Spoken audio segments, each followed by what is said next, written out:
મેઘરાજાએ છે તે જોરદાર બેટિંગ કરી છે। અમે આપણે સીધા દ્રશ્યો બતાવી રહ્યા છીએ। આપ જોઈ શકો છો ગીરમાં જે અનેક ઝરણાઓ છે તે છલકી ઉઠ્યા છે। ગીરમાં જે અનેક રસ્તાઓ જે છે ત્યાં પાણી ભરાઈ ચૂક્યા છે। અનેક નદીઓ જે છે તે બેટમાં ફેરવાઈ ચૂકી છે। અનેક રસ્તા ઉપર પાણી ભરાઈ ચૂક્યા છે। જૂનાગઢમાં જે જિલ્લામાં જો વાત કરવામાં આવે તો મેઘ તાંડવ થતાં પાણી જ પાણી ચારે બાજુ જોવા મળી રહ્યું છે। શહેર તેમજ અન્ય તાલુકાઓમાં સવારથી જ ધોધમાર વરસાદ વરસી રહ્યો છે।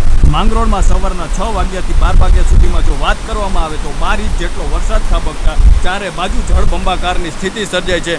નદી નાળામાં પણ પૂર આવી ગયું છે તો કેશોદમાં પણ અનરાધાર વરસાદ વરસી રહ્યો છે। ત્યારે અમે આપને સીધા દ્રશ્યો બતાવી રહ્યા છીએ। જે ગીર છે ત્યાં આપ જોઈ શકો છો કે જે પાછળ ઝરણાઓ છે તે છલકાઈ ચૂક્યા છે। અનેક નદી નાળાઓ જે છે તે છલકાઈ ચૂક્યા છે। ઓજત નદી જે છે તે બે કાંઠે ધસમસથી વહી રહી છે। ત્યાં જો વાત કરવામાં આવે તો તેની કાળવા નદી જે છે તેમાં પણ ઘોડાપૂર આવ્યું છે। તેમજ ગિરિકુંજ સોસાયટી જે છે તેમાં પણ પાણી સાથે મગર તણાઈ આવ્યો હતો। જે પણ લોકોમાં જે છે તે ભય પણ જોવા મળી રહ્યો છે। ત્યારે અમે આપને સીધા દ્રશ્યો બતાવી રહ્યા છીએ। આપ જોઈ શકો છો જેથી અહીંના રહેવાસીઓ પણ આજે ચિંતામાં જોવા મળી રહ્યા છે। અનેક જગ્યાએ પાણી ભરાઈ ચૂક્યું છે। અનેક ડેમો ઓવરફ્લો થઈ ચૂક્યા છે। અને હાલ અમે આપને જૂનાગઢના દ્રશ્યો બતાવી રહ્યા છીએ। આપ જોઈ શકો છો કે ચારે બાજુ જળબંબાકાર જે છે તે જોવા મળી રહ્યો છે। જૂનાગઢમાં છેલ્લા 2 દિવસથી સતત વરસાદ વરસી રહ્યો છે।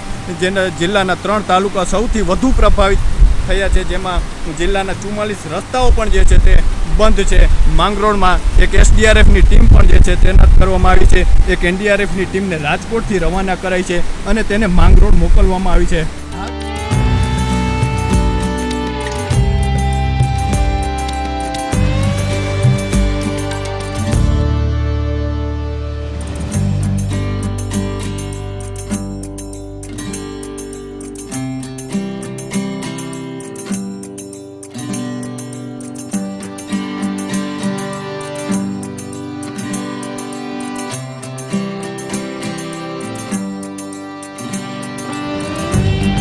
સોરઠમાં અનેક જગ્યાએ વરસાદ વરસ્યો છે જેના કારણે અનેક નદી નાળાઓ છલકાયા છે। અનેક જગ્યાએ જે છે પૂર આવ્યા છે જેના કારણે લોકોમાં પણ ભય જેવી સ્થિતિ સ્થપાઈ છે।